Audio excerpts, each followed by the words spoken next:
기도하고 주신 말씀 나누도록 하겠습니다. 주님, 주의 말씀 앞에 나왔습니다.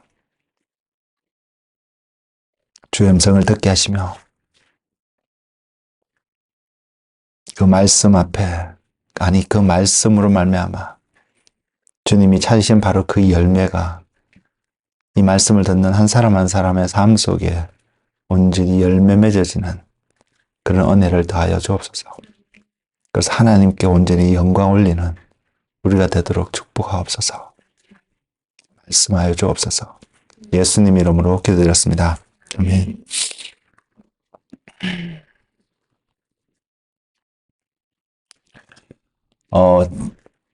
전혀 준비된 게 아닙니다. 이거는 예배 중에 그런 마음이 들어서 잠시 나누고 시작할까 합니다. 여러분, 가장 최근에 들은 하나님 음성이 계신가요? 가장 최근에 들은 하나님 음성이 계신가요? 그 최근이라면 여러분 삶 속에 얼마나 짧은 시간 안에, 짧다고 표현해요? 가장 그 기간이 얼마나 되셨는지 궁금합니다. 제 개인적으로는 전 여러분 최소한 내가 마지막에 들었던 하나님의 음성이 이거였다라고 표현할 수 있는 그 기간이 최소한이라기나 최대한 최대로 길어봐야 지난 주일이었기를 바랍니다. 제 바라는 건 그렇습니다. 최소한. 왜냐하면 여러분도 아시다시피 저는 항상 하나님의 음성을 듣고 메시지를 전하고자 하는 사람입니다. 그렇기 때문에 제가 전하는 메시지가 여러분에게 하나님 음성으로 들려지길 원하는 마음이 있기 때문에 이런 표현은 제 개인적으로 이렇게 표현을 드립니다. 그렇지만 우리가 그리스도인으로서 살아가는 우리의 삶은 여러분이 하나님의 음성을 내가 마지막으로 들은 것을 최대한 길게 잡는다 할지라도 적어도 어제 이 시간이 되는 것이 우리의 기본적인 삶의 모습이 아닐까 생각합니다. 시간적으로 봤을 때. 제가 왜 이 말씀을 드리냐면요. 그분의 음성만큼 우리를 행복하게 하고 우리를 자유롭게 하고 우리를 기쁘게 하는 것이 없기 때문입니다. 제 개인적으로는 늘 말씀을 준비해야 되는 사람이기 때문에 하나님이 말씀해 주시는 것 이상으로 다른 어떤 것보다도 행복하고 즐겁고 기쁜 것이 없습니다. 말씀을 준비할 때도 말씀을 준비하는 게 아니라 말씀을 여러분 앞에서 이렇게 나눌 때도 자신 있게 설 수 있는 유일한 이유가 있다면 하나님이 저에게 뭔가를 제가 충분히 이해하고 나눌 수 있을 만큼 클리어하게 말씀해 주실 때라고 말씀드릴 수 있습니다. 그때는 제 입장에서는 뭔가 여러분에게 나눠줄 수 있는 것이 있기 때문에 저는 감사하고 더 담대하게 말씀을 전할 수 있습니다. 그런 차원에서 말씀을 드리는 것이고요. 예배를 드릴 때도 동일하게 그런 마음이 있었습니다. 저는 오늘 또 하나님이 그 마음을 주셔서 그렇게 말씀해 주셔서 믿고 전 여러분한테 전하는데 여러분에게도 동일하게 하나님이 그분의 음성을 들려주시는 은혜가 있기를 소망하고요. 분명히 말씀드리지만 여러분이 마지막으로 듣는 하나님의 음성이 우리 삶 속에서 24시간이 지나가지 않을 수 있도록 우리 자신을 늘 그분의 음성을 듣는 일에 훈련하시는 저와 여러분 되셨으면 좋겠습니다. 분명히 말씀을 드리지만 그분의 음성을 듣게 되면, 그래서 여러분이 이것이 하나님 나에게 말씀하셨구나 하는 사실을 알게 되면 흔들리지 않을 수 있습니다. 물론 하나님의 음성을 듣고도 흔들린 경우도 많이 있지만 분명히 여러분이 신앙생활에 있어서 흔들리지 않을 수 있는 유일한 통로는, 유일한 방법은 여러분이 하나님의 음성을 들을 때입니다. 그렇기 때문에 여러분이 그 음성을 길어야 내가 마지막으로 들었던 그 음성이 24시간 전이 될 수 있는 그 훈련들을 여러분의 신앙생활 속에서 계속 해나가시는 한 분 한 분 되시기를 축복을 드립니다. 제가 오늘 여러분과 함께 나눌 말씀은요, 왕의 귀환이라는 제목으로 전할 텐데, 본문으로 주신 말씀은 처음에는 마태복음의 말씀을 하려고 처음에 생각을 했었습니다. 근데 하나님이 마태복음이 아니라 이사야서를 이야기하시는 것 같아서, 같은 내용이 있습니다. 같은 내용이 있는데 이사야서에 있는 말씀을 가지고 여러분들에게 전하고자 합니다. 이사야서 40장 3절에서 5절 말씀입니다. 이사야서 40장 3절에서 5절입니다.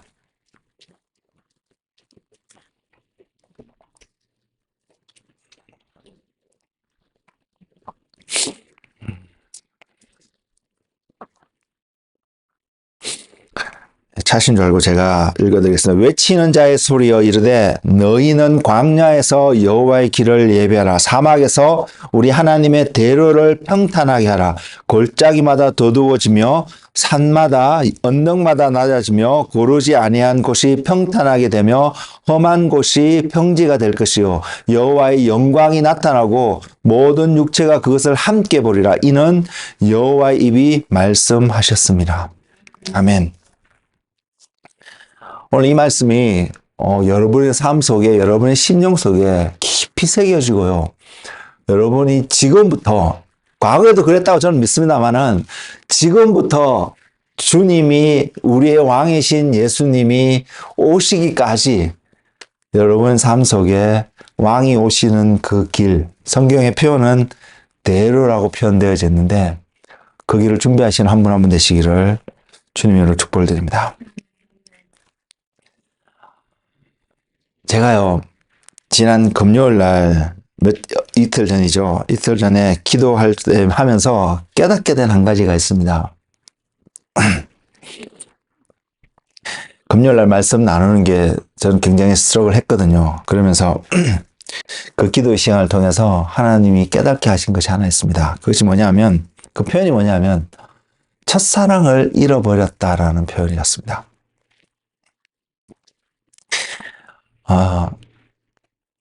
계시록에 보면 주님께서 7교회 편지를 보내시는데 그 중에 첫 번째 교회, 에베소 교회에게 주님께 경고하시는 메시지가 너의 첫사랑을 잃어버렸다. 그것을 회복하라고 주님이 말씀하고 계십니다.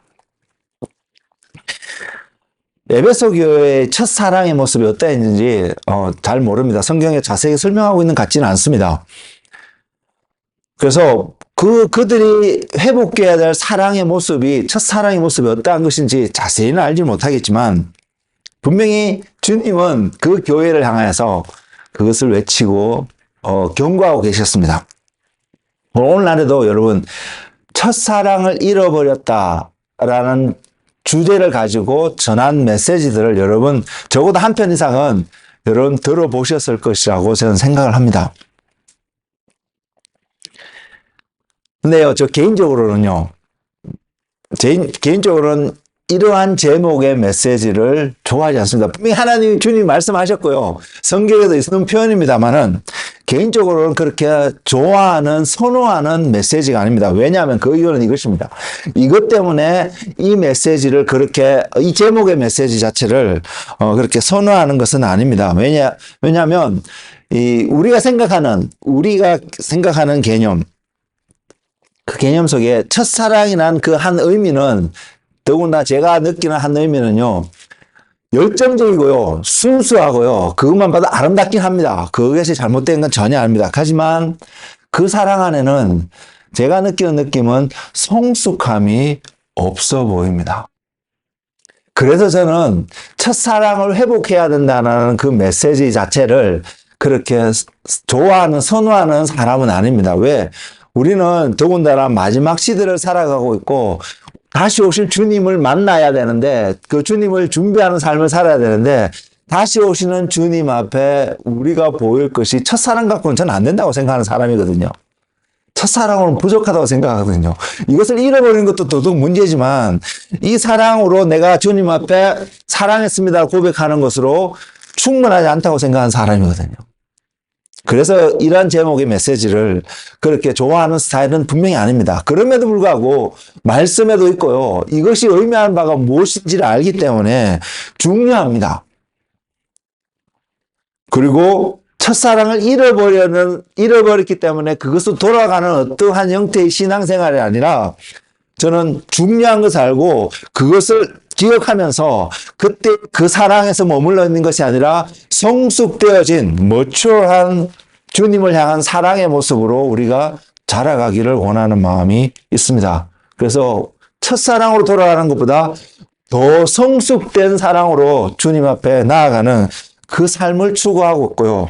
지금 또 그렇게 살아가려고 나름 애쓰는 부분이 분명히 있습니다.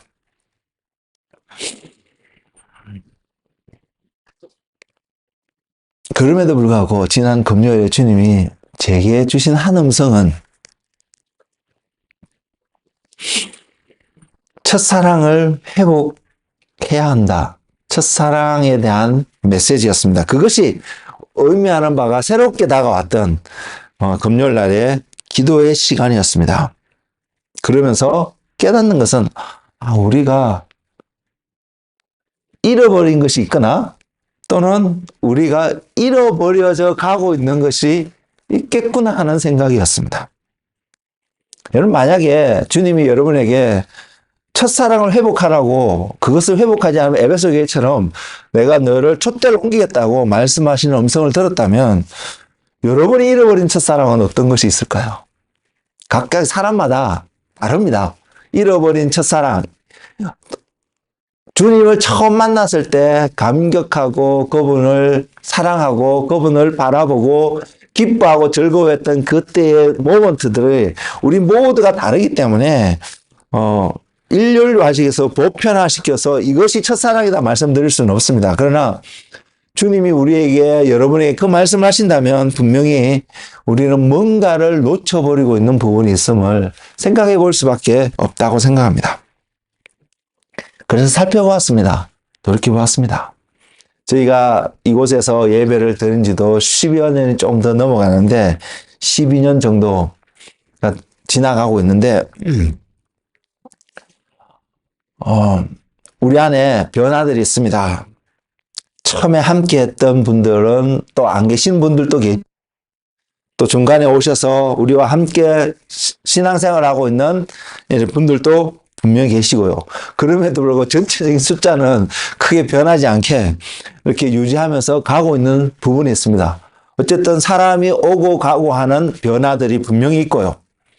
그리고 우리 모두 안에 우리가 서로를 봤을 때는 우리의 신앙이 아직도 이 정도밖에 안 되나 이렇게 보여지는 부분이 있다 할지라도 그래도 이 교회가 시작된 이후로 지금까지 함께 신앙생활하고 우리 모두의 삶 속에 신앙의 프로그레스, 성장되어져 가는, 성숙되어져 가는 신앙의 모습이 또한 분명히 있다고 생각합니다. 스스로가 그 모습을 바라보고 내가 참 많이 변했지라고 말하면서도 만족하지 못할 수 있는 모습은 분명히 있겠지만, 있을 수 있겠지만, 그럼에도 불구하고 우리가 변화되어져 가고 있는 부분이 분명히 있습니다. 그렇게 봤을 때 때로는 좋은 변화들도 분명히 있을 것이고요. 때로는 잃어버린 부분이 있기 때문에 좋지 않은 변화들도 우리 안에 분명히 있을 것이라고 생각합니다. 그 중에 한 가지가 무엇이냐면 제가 깨달은 것은 그래서 한 가지가 무엇이냐면 거룩이라는 것입니다. 거룩이라는 마음이 주어졌습니다. 지난 10여 년의 시간 동안 제 개인적으로 봐도 하나님을 그때와 지금 아는 그 하나님의 모습, 경험한 하나님의 모습은 분명히 다르고요. 그렇기 때문에 그때의 모습으로 돌아가고 싶은 마음은 별로 없습니다. 밴쿠버에서 하나님을 깊이 경험하고 알고 하나님을 찾았던 그 간절했던 그 시간들, 그것이 그리운 때가 분명히 있습니다. 제 삶 속에. 그러나 저는 그곳에도 돌아가고 싶은 마음은 없습니다. 왜? 그때 알았던 하나님보다 저는 지금 알고 있는 그 하나님을 더 많이 알고 있다고 저는 생각하고요. 그 하나님이, 지금 아는 그 하나님이 더 저의 삶을 인도하고 있음을 제가 알기 때문에 그런 차원에서 밴쿠버에서 만났던 그 하나님의 그때의 모습으로 다시 돌아가고 싶은 생각은 별로 갖지 않습니다. 그래도 한편으로 솔직히 그때에 또한 하나님을 강렬하게 경험했던 그때의 모먼트가 그리운 순간들도 있는 것도 사실입니다. 어쨌든 그런 과정을 통해서 생각해 보는 것은 제가 거룩이라는 말씀을, 거룩에 대한 이야기를 종종 하지만 그럼에도 불구하고 이것을 자꾸 놓쳐가고 있지 않을까, 이런 생각을 하게 되었습니다. 여러분은 어떠하신가요? 다른 어떤 것을 떠나서 거룩이라는 그 말씀 앞에, 단어 앞에 여러분의 삶을 한번 비춰보신다면 여러분 과거에 비해서 지금 더 거룩함의 모습으로 가고 계신가요? 아니면 그 반대의 모습으로 가고 계신가요? 머물러 있다면 반대의 모습이라고 표현할 수 있다고 생각합니다. 그래서 여러분 한번 생각해 보시기 바랍니다. 여러분 자신을 한번 이그잼해 보시기 바랍니다. 그래서 내가 과거보다 더 거룩의 모습으로 점점 나아가고 있는지 아닌지 말입니다.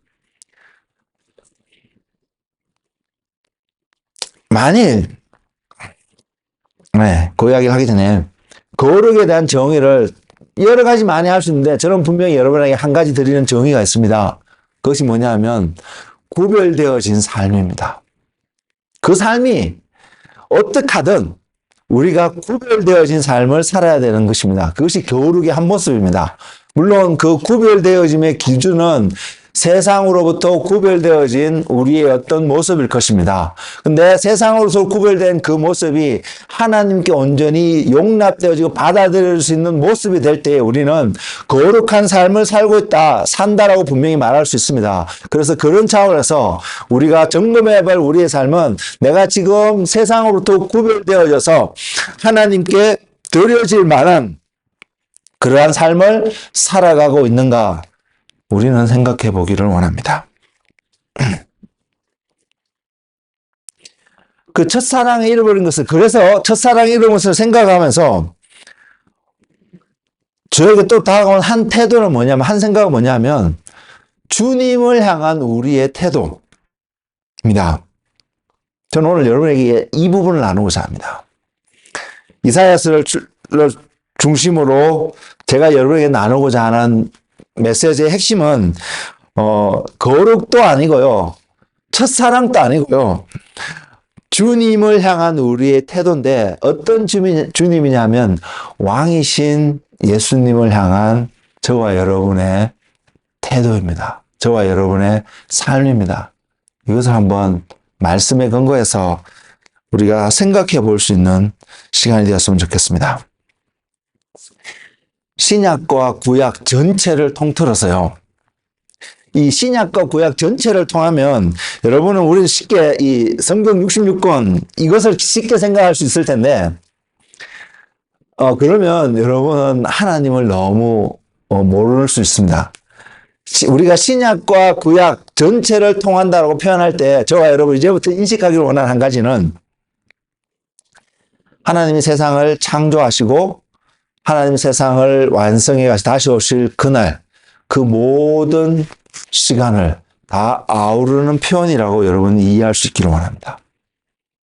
신약과 구약 전체를 통하여서 우리에게 전하는 중요한 한 메시지가 있습니다.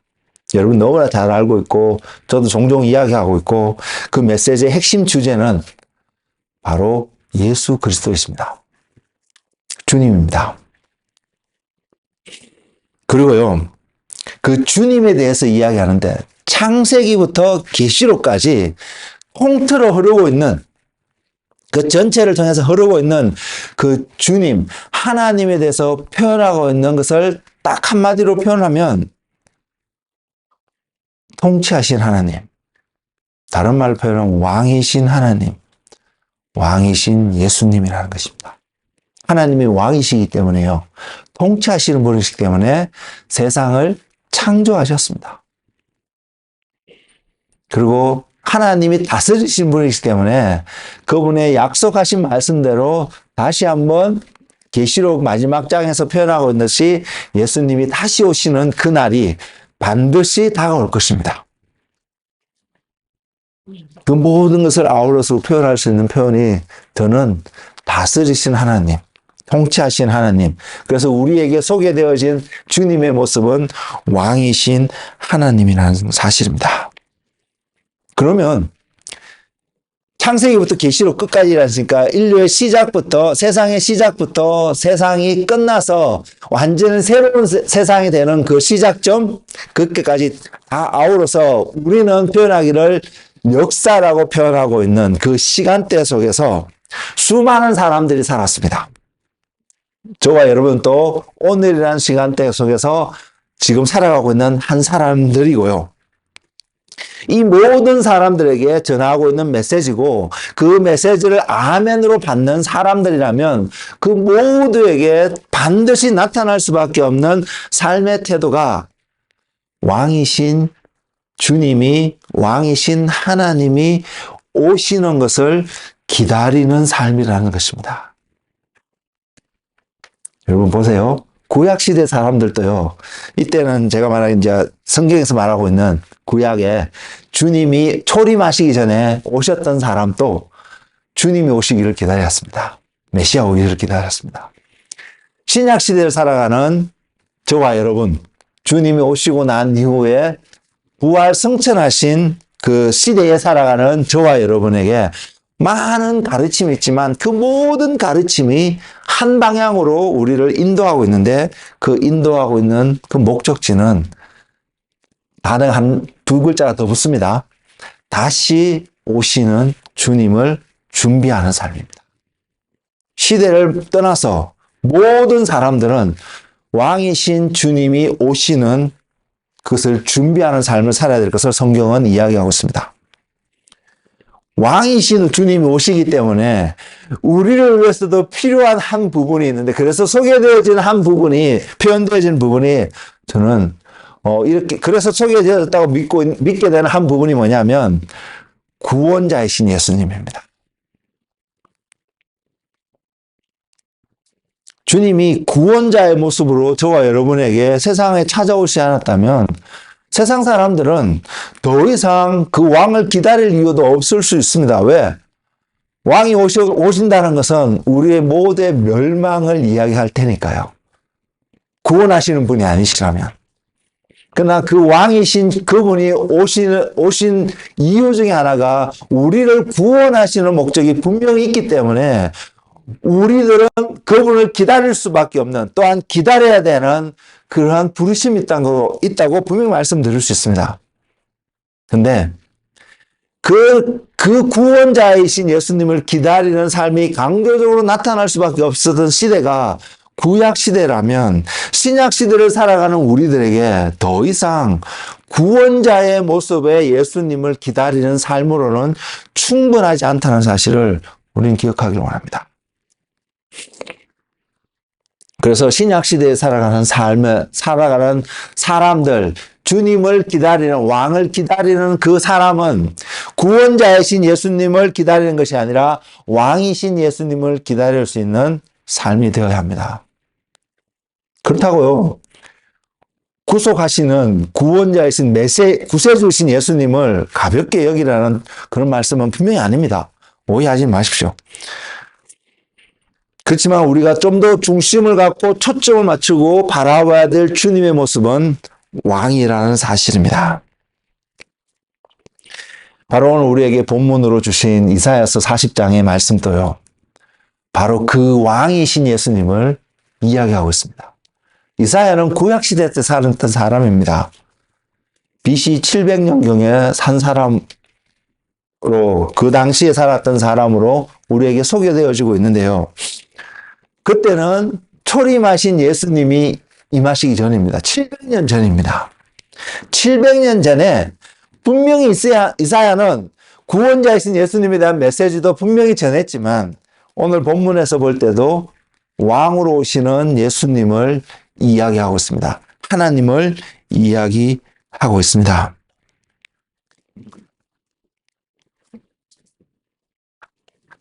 그래서 우리는 시대를 불문하고 왕이신 주님을 준비하는 삶을 살아야 한다고 말씀드릴 수 있습니다. 자, 모든 사람들이 다 그런 건 아니지만 어쨌든 사람이라는 아담이라는 이름 하에서 있는 사람인 우리들을 봤을 때, 생각해 봤을 때 구원자이신 또한 왕이신 그분을 기다리는 삶이 우리가 부르심의 최고의 목적이면 분명한 사실입니다.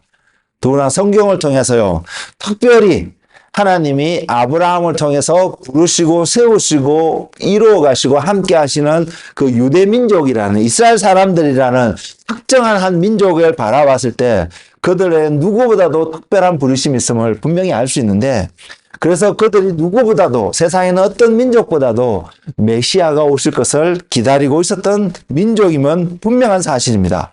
그래서 누구보다도 열심히 성경을 공부했습니다. 성경을 연구했습니다. 저도 여러분에게 열심히 성경을 읽고 공부할 것을 강조하고요. 여러분들도 나름의 여러 통로를 통해서 성경을 배우고 익히는 어떤 일들을 분명히 하실 거라고 믿는데, 이스라엘 백성들 마찬가지입니다. 근데 그들을 향해서 주님이 하신 한 말씀이 있습니다. 그 말씀이 뭐냐면 요한복음 5장 39절 40절에 기록되어 있는데 이 말씀이 이렇습니다. 너희가 성경에서 영생을 얻는 줄 생각하고 성경을 연구하거니와 이 성경이 곧 내게 대하여 정언한 것이니라. 그러나 여기까지 괜찮거든요. 영생을 얻는 줄 알고 성경을 연구하고요, 성경을 열심히 알므로 예수님을 배우는 것까지 좋은데 문제는 그 다음에 있습니다. 그 다음에 9절 말씀이 그러나 너희가 영생을 얻기 위하여 내게 오기를 원하지 아니하는도다. 아이러니하잖아요. 저와 여러분에게 동일하게 적용되어지지 않을까요? 열심히 성경 공부도 하고요, 말씀도 읽고요, 여러 가지 주옥 같은 메시지도 많이 듣고요. 그래서 하나님이 누구신지, 예수님이 누구신지 우리 안에 설명하라면 얼마든지 설명할 수 있는 한 사람이 될 수 있음에도 불구하고 주님의 이 말씀이 사실이기 때문에 우리도 비켜갈 수 없습니다. 그래서 질문해 보기를, 나는 예수님께 나아가는 것을 정말로 원하고 있을까? 아니면 요한복음 5장 40절에서 이야기하듯이 주님께 오기를 원하지 않는 마음으로 내가 갖고 있지 않을까? 여러분 어떻게 생각하세요? 여러분 이 말씀을 가볍게 여기지 마십시오. 당대에 성경을 연구하고 공부하고 가르치는 제사장들 그룹과 서기관과 바리새인들, 이 그룹을 향해서 주님이 하신 이 말씀이 오늘 사는 나에게는 적용되지 않는 말씀이라고 가볍게 여기고 그들에게만 말씀하신 말씀이라고 그렇게 생각하지 마시고요. 혹시 이 말씀이 나에게도 적용되어지지 않을까라고 여러분의 삶을 늘 점검할 수 있는 은혜가 있기를 권면을 드립니다. 그래서 주님을 배웠다라면, 주님을 알게 되셨다라면 누구보다도 열심을 내어서 주님께로 달려가시는 은혜의 삶이 여러분의 삶이 되시기를 주의 이름으로 축복을 드립니다. 그러면 우리는 이렇게 생각해 볼 수 있습니다. 우리 모두는 지금 제가 여러분에게 질문해 봐도 여러분 동일하게 그렇게 대답하실 거라고 믿습니다. 그 질문이 뭐냐면 주님을 만나기를 원하시지요. 주님을 너무 만나고 싶으시지요. 그러면 우리는 이것을 점검해 봐야 합니다. 나는 지금 주님을 만날 준비가 되어 있는가? 라고 말입니다. 베드로 사도는 베드로후서 3장 11절에서 이렇게 표현하고 있습니다. 이 모든 것이 이렇게 풀어지리니 너희가 어떠한 사람이 되어야 마땅하냐? 우리가 어떤 사람이 되어야 될 것을 분명히 이야기하면서 하는 이야기가 거룩한 행실과 경건함으로 하나님의 날이 임하기를 바라보고 간절히 사모하라. 그날에 하늘이 불에 타서 풀어지고 물질이 뜨거운 불에 녹아지려니와.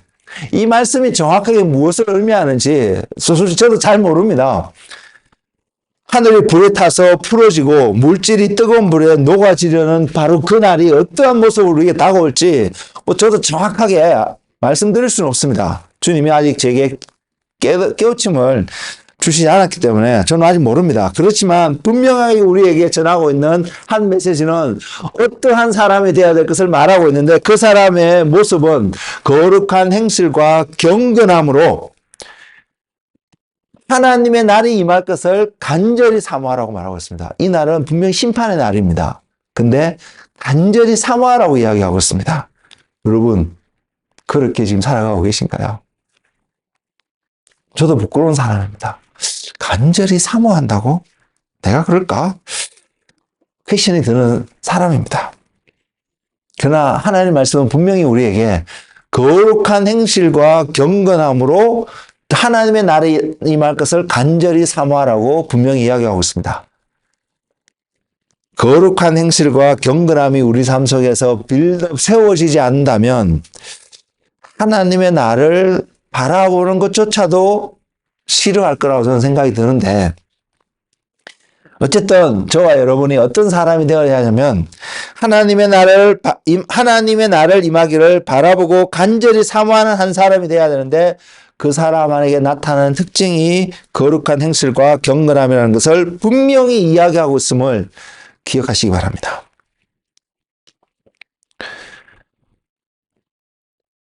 그래서요, 여러분이 생각해 볼 수 있습니다.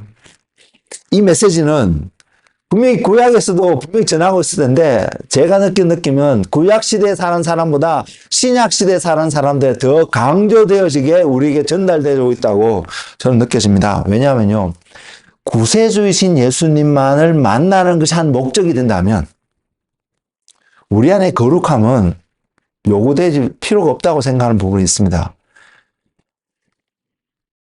죄악 가운데 빠져있는 사람에게 필요한 것은 그 죄에서 건져줄 수 있는 사람이거든요. 그것이 예수님이잖아요. 그래서 예수님이 우리에게 구세주로 소개되어지잖아요. 그 구세주를 만나는데 우리의 거룩함은 별로 중요한 요소가 아니라고 생각합니다. 근데 거룩함이 중요한 이유는 우리가 구세주인 예수님만을 만나는 것이 아니라 왕이신 예수님을 만나기 때문에 거룩한 옷을 입고 거룩한 행실로 주님 앞에 나아가게 되는 그 모습이 중요하다는 사실입니다. 그래서 죄악 가운데 있던 자가 은혜의 주님을 바라보고 구원함을 얻는 그 믿음에서 거룩한 행실로 하나님의 날이 임할 것을 간절히 바라고 기다리는 바로 그 사람의 삶이 전자보다 후자가 분명히 더 성숙된 어떠한 삶의 모습이라고 말씀드릴 수 있다고 저는 믿습니다. 여러분, 그래서 저는 여러분이 그 날을 바라보고요, 여러분의 삶이 거룩함으로 옷 입혀져서 주님의 날을 기다리는 한 사람이 되기를 원합니다. 히브리서 기자도 동일한 표현을 하고 있습니다. 히브리서 12장 14절에서 표현하고 있는데 그 표현을 했습니다. 모든 사람과 더불어 화평함과 거룩함을 따르라. 이것이 없이는 아무도 주를 보지 못하리라. 구약시대에 이런 표현은 없었던 걸로 기억합니다. 그러나 구약시대에 하나님 나타나셨습니다. 제가 한번 빠르면 이번 금요일날 나누고 싶은 마음이 많이 생겼는데, 불 가운데 임하신 하나님, 그래서 그 불을 바라봤던 이스라엘 백성들이 하나님께 나아가기를 두려워했던 그 표현들, 이런 것들을 볼 때에 하나님은 동일하게 구약시대에도 동일한 모습으로 나타나서 사람들에게 보이셨습니다. 그럼에도 불구하고요, 신약시대에 살아가는 믿음의 사람들에게 하나님이 경고의 메시지도 되고 권면의 메시지도 되고 예언적인 메시지를 우리에게 전해주는 것이 거룩함이 없이는 아무도 주를 보지 못한다는 사실입니다. 여러분이 아무리 주님을 보기를 원하고 기도한다 할지라도 여러분 삶 속에 거룩함이 세워지지 않으면 주님을 보지 못하게 될 것이라는 약속의 말씀입니다. 그래서 우리는 이 컨디션을 충족시키는 삶이 필요하다는 것을 깨달을 수 있습니다. 그래서 그 관점에서 오늘 본문 말씀을 볼 텐데요. 오늘의 본문 말씀에 3절에 이렇게 기록하십니다. 너희는 광야에서 여호와의 길을 예비하라. 사막에서 우리 하나님의 대로를 평탄하게 하라.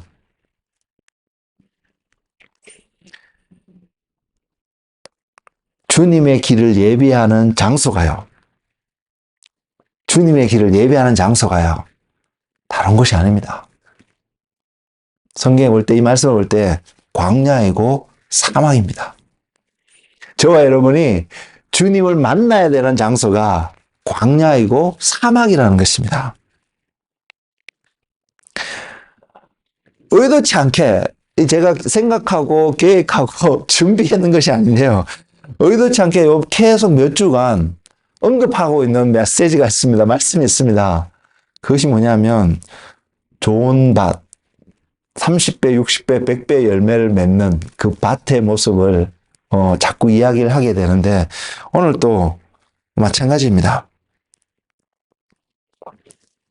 3절의 말씀을 통해서도 그것이 왜 우리에게 필요한지를 분명히 보여주고 있다고 깨달아집니다. 이사야서 40장 3절의 핵심은 주님이 오시는 길을 준비해야 되는 것을 분명히 이야기하고 있는데 그 장소가 사막이고 광야라는 사실입니다. 예를 들어서요. 대로를 준비하라기 때문에 이 말씀이 문자 그대로요. 실제적으로 사막에 이러한 길이 만들어지는 것. 그래서 이스라엘 땅에도 사막이 있고요. 그것에 가장 가까운 세계에서 가장 큰 사막인 사하라 사막도 그 근처에 조금만 내려가면 있는데 미국 땅에도 그런 사막이 있습니다. 이 카크로스도 여기서 조금만 떨어진 곳에도 사막이 좀 있는데 사막에 대로를 준비하는 것이 길을 닦아 기다리는 것이 주님의 오시는 것을 준비하는 환경이라면 우리는 너무 쉽게 주님이 오시는 것을 준비하고 끝내고 기다릴 수 있을 것입니다.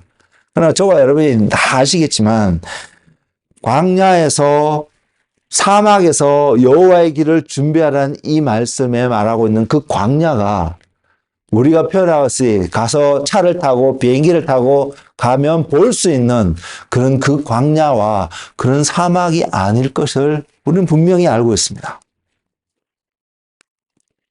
근데 성경은 기록하기를 사막의 광야에서 길을 내는데 그것도요 꼬불꼬불한 어떤 길이 아니고요 조그만 어떤 오솔길 같은 것이 아니고요 대로를 내라고 명령하고 있습니다. 좀 생각해 보십시오. 광야 같은 땅, 사막 같은 땅에 씨를 뿌리면 그 씨가 많은 열매를 잘 맺을 수 있을까요? 분명히 우리가 아는 이 객관적인 과학적인 팩트에 근거해서 바라보는 광야와 사막은 농사를 지었을 때에 열매를 많이 수확을 많이 거둘 수 있는 땅은 분명히 아닙니다. 설령 씨를 뿌려갖고 뿌리가 내리고 자라서 열매 맺는 그날이 있다 할지라도 일반적으로 그곳에서 맺어지는 열매의 퀄리티나 또는 그 열매의 숫자는 양은 분명히 작을 것입니다. 마찬가지입니다. 우리가 아무리 좋은 열매를 맺는 삶을 살기를 원한다 할지라도요. 저와 여러분의 마음이, 저와 여러분의 삶이 여전히 광야 같고 사막 같으면 결코 좋은 열매를 맺지 못할 것입니다.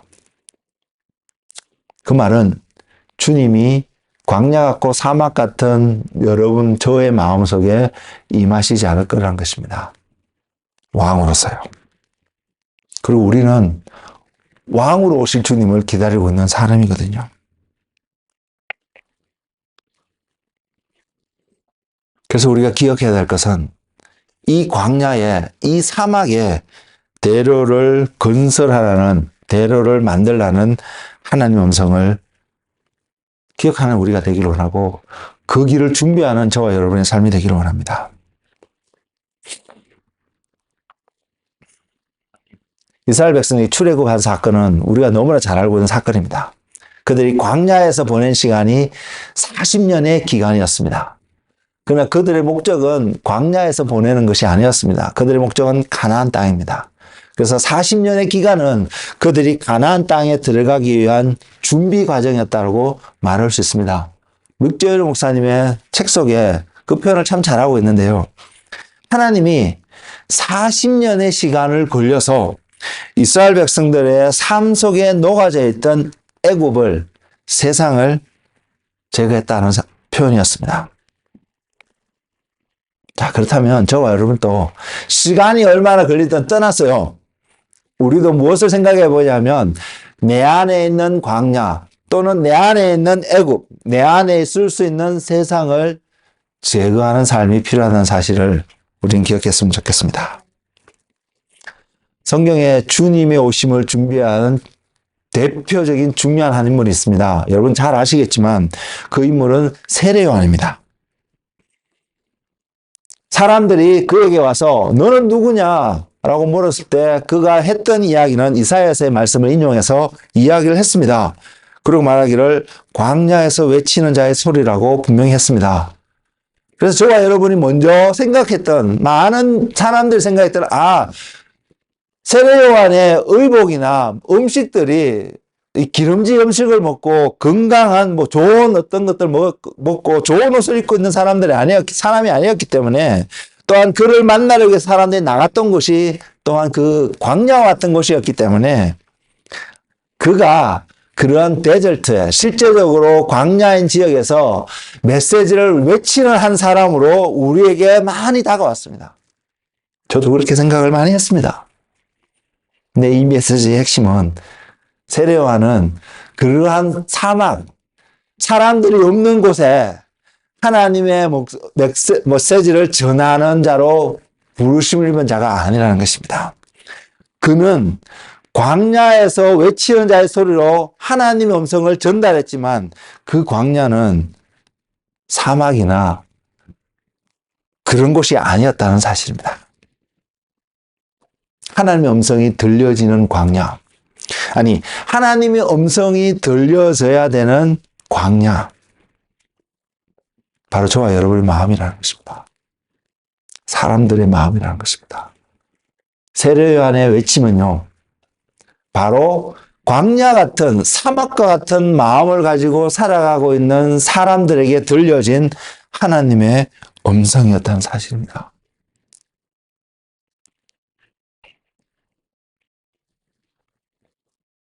광야를 생각했을 때 분명히 열매 맺기가 쉽지 않은 곳인데 하나님은 세례 요한 같은 사람을 보내서 그러한 마음 가운데, 그러한 삶 가운데 살아가는 자에게 하나님의 음성을 전하고 있습니다. 어떤 음성이에요? 대로를 준비하라고요. 왕이 오시니까 길을 예비하라고요. 여호와의 길을 예비하라고 그 음성을 전달해 주고 있습니다. 그리고 4절에 그 길을 어떻게 준비하는지 구체적으로 이야기하고 있습니다. 4절 말씀이 이렇습니다. 골짜기마다 도두어지며 산마다 언덕마다 낮아지며 고르지 않은 곳이 평탄하게 되며 험한 곳이 평지가 될 것이요. 골짜기 있죠? 이런 골짜기가 높아질 것을 이야기하고 있습니다. 그리고 높아져 있는 산과 어떤 언덕 같은 것은 다 낮아질 것을 이야기하고 있습니다. 그래서 최종적으로 그 땅의 모습이 평지, 평평한 땅이 될 것을 분명히 이야기하고 있습니다. 그럴 때에 왕이신 주님이 오실 것을 이야기하고 있는데 그 다음에 장면이 기가 막힙니다. 땅이 그렇게 평평한 땅지로 준비가 되어지는 그곳에 왕이신 주님이 오시는데 어떠한 모습으로 오시냐면 영광으로 오신다는 것입니다. 그것이 조건입니다. 모세를 통해서 우리가 하나님의 영광을 구해야 되는 것을 너무나 잘 알고 있는 사람들입니다. 그리고 우리는 그 영광을 갈급해하며 바라보며 살아가는 사람들. 근데 그 영광을 기대하며 준비하는 사람들의 우리의 모습은, 우리의 그 대로는, 준비된 대로의 모습은 평지여야 한다는 사실요. 저와 여러분의 마음속에 골짜기가 있고 산들이 있고 이런 것들이 있다면, 꾸불꾸불한 길들이 있다면 하나님이 왕으로서 임하실 수 없다는 사실을 우리는 볼 수 있기를 원합니다. 그래서 그것들이 꾸불꾸불한 길이면 고다지고요, 웅덩이가 파여 있는 곳이면 메워지고요, 높아진 곳이 있다면 낮아지고요. 그래서 하나님의 영광의 임재에 그것이 들어올 수 있는 컨디션이 되어야 됨을 성경은 보여주고 있습니다. 여러분, 지금 여러분의 마음을, 여러분의 삶을 점검해 볼 때에 영광의 하나님이 여러분 가운데 임하실 수 있는 준비가 되어 있으신 것 같으세요? 주님의 영광의 모습이 어떠한 모습인지 우리는 잘 표현하지 못합니다. 개인적으로 경험한 것 같다고 표현할 수도 있는데 그것을 어떻게 표현할지 잘 모르겠습니다. 이사야 선지자는 이사야 6장을 통해서 우리에게 설명하고 있는 부분이었습니다. 하나님의 영광의 보좌의 모습을 바라보고 그것을 표현하고 있는 단어가 있습니다. 그 단어가 거룩하다, 거룩하다, 거룩하다였습니다. 우리의 언어로 표현되어진 하나님의 영광의 한 모습이라고 분명히 말씀드릴 수 있습니다. 그리고 오늘 사는 우리가 그 영광을 또다시 표현한다면 우리는 이렇게 표현할 수도 있을 것입니다. 화려할 것입니다. 웅장할 것입니다. 그리고 너무 아름다울 것입니다. 우리가 그것을 바라볼 때 압도적인 그분의 임재 앞에 우리는 우리가 할 수 있는 모든 스피치레스라고 표현할 수 있겠죠. 할 말을 잃어버릴 수 있는 그 경이로움이 우리는 분명히 경험하게 될 것입니다. 그게 하나님의 영광일 것입니다. 제가 이렇게 표현하고 있는 것도 하나님의 영광을 제대로 표현하는 그 모습은 분명히 아닐 것이지만 우리의 언어로 표현할 수 있는 한 부분이라고 생각을 합니다. 그리고 그 영광에 참여하는 자들의 모습, 각자의 생김새와 각자의 성격과 각자의 모든 모습들은 다 다를 수는 있겠지만 그들 모두에게 공통적으로 나타나는 한 모습이 있을 것입니다. 그것이 뭐냐면 예복을 입고 그 자리에 있을 것입니다. 분명해요. 여러분 기억나는 예화가 있으시죠? 혼인잔치를 준비해 놓고 왕이 그냥 한 주민이 한 게 아니라 왕이었습니다. 왕이 잔치를 준비해 놓고 이미 예정된 초대장을 발송해서 그 초대장을 갖고 있는 사람들에게 왕이 이야기하기를 시간이 다 되었으니까, 잔치가 다 준비되었으니까 잔치에 참여하라고 이야기합니다. 세 부류의 사람이 그곳에 나오는데 어쨌든 그 모두 다 자기의 어떤 일로 인해서 그것을 다 거절합니다. 아이러니하죠. 그죠? 분명히 그 초대장을 받았을 때는 기대함과 설레임과 간절함으로 빨리 언제 그날이 올까 기다리는 삶을 분명히 살았을 것 같은데 막상 그날이 와서 그것을 안내하러 사람들을 보내니까 다들 거절하고요. 각자 자기 어떤 일을 하기 위해서 다 떠나가는 모습이 분명히 기록되어 있습니다. 우리가 그러지 말라고 장담하지 마십시오. 나는 안 그럴 거야. 장담하지 마십시오. 우리도 얼마든지 그럴 수 있음을 보여줍니다. 근데 더 놀라운 것은요. 아무도 안 오니까 이제는 그 왕이 종들을 보내서 길거리 가서 사람들을 데려다가 자리를 채우라고 하거든요. 그리고 사람들이 다 차여 있는 그곳에 왕이 나타나서 한 사람을 지목하여 냅니다. 그리고 하는 말이 친구요. 너는 어떻게 하여서 예복을 입지 않고 이것에 왔느냐. 길거리 가다 불려온 사람들 그래서 그곳에 앉혀진 많은 사람들이 결과적으로 그들은 예복을 입고 참여한 사람이 되었는데 이 지적받은 한 사람, 이 사람은 예복을 입지 않고 그곳에 있게 된 우연의 일치였든지, 그죠? 화장실에 있다가 불려나갔는지 아무도 모르지만 어쨌든 그 사람의 결과적인 한 모습은 예복을 입지 않고 그 자리에 참여하게 된 사람의 모습으로 성경은 보여주고 있습니다. 그리고 주님이 그 왕은 종에게 명해서 이 사람을 바깥 어두운 곳으로 쫓아냅니다. 그래서 우리가 아는 한 가지는 사람의 생각으로는요, 이 사람이 억울하다고 막 느낄 수는 있겠지만, 그러나 그 장면을 통해서도 우리가 깨닫는 한 가지는 왕이 베푸는 자리에 우리가 나아갈 때에 예복을 입고 가야 된다는 사실입니다. 우리는 그것을 기억하게 합니다. 세상은요, 이럴 겁니다. 그 사람 억울하지 않냐고 이것을 이야기하고 그 사람의 권리를 이야기하려고 말하지만 성경은 그걸 이야기하고 있지 않습니다. 성경은 왕이 부르는 그 자리에 나아가는 그 사람들은 이유불문하고 예복을 갖추고 가야 된다는 사실을 강조하고 있다는 사실을 우리는 기억하기를 원합니다.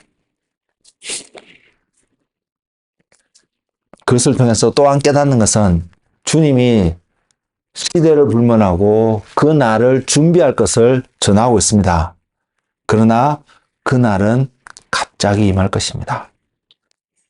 갑자기 임하였을 때 저와 여러분이 예복을 입고 주님 앞에 나아갈 수 있을까요?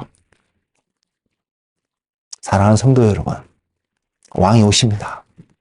그것도 다시 오십니다. 왕으로서 다시 오시는데 그 왕의 모습은 우리가 가히 말로 표현할 수 없는 그 하늘의 영광의 모습으로, 또 혼자 오시는 것이 아니죠. 초림 때는 혼자 오셨습니다. 구세주로 오셨으니까. 그러나 재림하시는 그분은 왕으로 오시는데 왕이 혼자 들어오지 않습니다. 이미 그 왕보다 앞서서 메신저를 보내서 길을 준비하기도 하고요. 잔치를 준비하기도 할 것이며, 막상 그날 오실 때에 그가 갖고 있는 모든 영광스러운 모습으로, 또한 그가 소유하고 있는 모든 것으로 그를 섬기는 모든 종들과 더불어서 웅장하고 화려하고 영광의 모습으로 분명히 오실 것입니다. 근데 그가 오시는 그 길이 꾸불꾸불하고요, 울퉁불퉁하고요, 웅덩이에 파여져 있는 그 길로 왕은 절대로 오시지 않을 것입니다. 대로로 오시기 때문에 미리 사람을 보내셔서 그 꾸불꾸불한 길이 곧아지고요, 웅덩이가 파지고 장애물이 놓여있는 높은 길들을 다 깎아서 평평한 평지로 만들 것을 명하고 있다는 사실입니다. 세례요한은 그러한 부르심으로 보내심을 받은 사람입니다. 그리고 우리가 마지막 때가 더욱 가까웠기 때문에 하나님은 더더욱 더 많은 사람들을 세계 곳곳에서 보내셔서 그 광야에 길을 내게끔, 그것도 좁은 길이 아닙니다. 분명히 기억하십시오. 내가 어찌든 길을 내면 되지, 이게 아니라는 사실입니다. 길에 퀄리티가 있습니다. 대로라고요, 넓어야 되고요, 그리고 그것은 평평해야 된다는 사실입니다. 울퉁불퉁하면 안 된다는 것입니다. 그것도 어디예요? 우리가 잘 아는 고속도로나 이런 이 평지에 길을 그렇게 내는 것이 아니라요, 높아져 있고 낮아져 있고 울퉁불퉁하고요, 우리가 봐도 엉망일 수 있는 이곳에 어떻게 길을 낼 수 있을까라고 생각할 수 있는 그곳에 주님이, 왕이신 예수님이, 하나님이 명령하시기를 여호와의 길, 대로를 만들라라고 말하고 있다는 것입니다.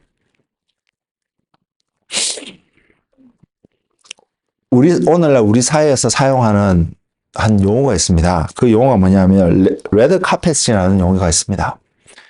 이 응원은 분명히 헐리우드나 이런 배우들이 시상식에 참여하기 위해서 깔아놓은 어떤 그 레드 카펫, 그것을 갖고 표현한 시작된 말이겠지만, 중요한 사람, VIP 이런 사람들이 올 때에 그 사람들을 아너링 하기 위해서 설치하고 있는 표현의 한 모습이 레드 카펫입니다. 대로를 준비하는 삶, 대로를 까는 그 대로는 바로 그 레드 카펫과 같은 역할로 우리에게 메시지를 전하고 있다고 분명히 말씀드릴 수 있습니다. 그 광야가 우리의 삶입니다. 그 광야가 우리의 마음이 분명히 될 수 있습니다. 그렇기 때문에 우리의 마음이 높아져 있다면 낮아져야 합니다. 그리고 그 낮아지는데요, 꼴짜기가 되면 또 안 됩니다. 꼴짜기는 메워져야 되고요, 높아지니까 낮아져서 평지가 되어야 된다는 사실입니다. 그리고 그 평지의 컨디션은 왕이 오실 수 있는 길이 되어야 된다는 사실입니다.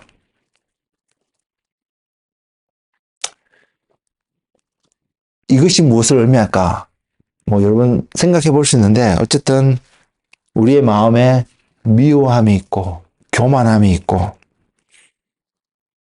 상처가 있고 여전히 죄의 어떤 모습으로 인식하지 못하고 그것을 프랙티스하고 살아가는 우리의 모습이 있다면, 분명히 그 상태는 구세주신 예수님이 오셔서 그것을 구원해 주시기는 하겠지만 왕이신 예수님이 오시는 길은 분명히 아닐 것입니다. 그리고 우리는 분명히 제가 강조드리지만 우리는 구세주신 예수님을 기다리지 않습니다. 왕이신 예수님을 기다리는 사람들입니다. 그래서 우리는 다른 어떤 표현보다 저와 여러분이 거룩함으로 옷을 입고 거룩한 행실로 경건한 삶으로 주님을 기다리는 마음이, 삶의 태도가 필요한 시대에 살아간다고 말씀드릴 수 있습니다. 그럴 때에, 그러한 삶이 되어질 때에 우리의 삶 속에 사랑과 희락과 화평과 오래 참음과 자비와 양성과 충성과 온유와 절제와 같은 열매들이 맺어지지 않을까요?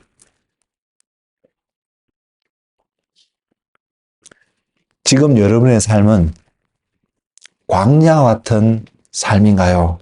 아니면 아직 주님이 오시지 않았기 때문에 우리는 이 표현을 할 수 있습니다. 어떤 표현이냐면 대로를 공사 중에 있는 삶인가요? 우리는 분명 주님이 오심을 준비해야 합니다. 그리고 그분은 반드시 오십니다.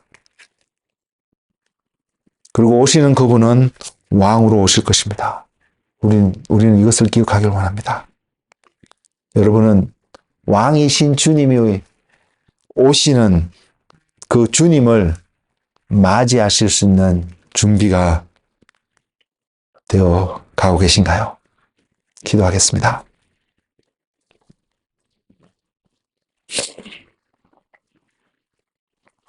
주님,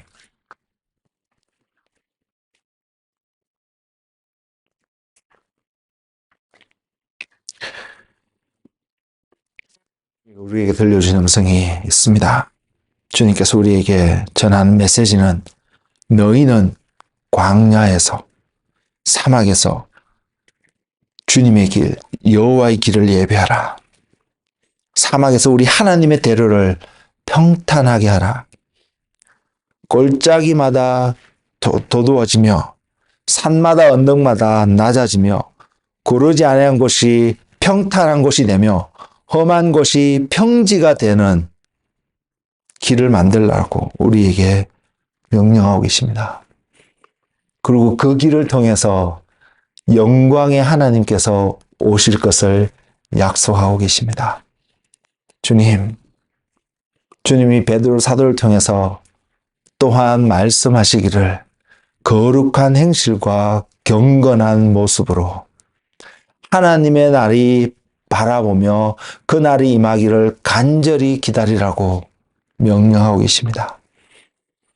주님의 음성에 아멘으로 화답하는 우리가 되기를 원합니다. 성령님 오셔서 오늘 이 음성을 듣고 있는, 이 메시지를 듣고 있는 한 사람 한 사람 10년 가운데 찾아오셔서 우리의 마음이 광야 같고 우리의 마음이 사막 같다면 주님이 오실 대로를, 평탄한 길을 준비하는 그러한 은혜 가운데 살아가는 한 사람이 되게 하여 주시옵소서. 예수님 이름으로 기도드렸습니다. 아멘.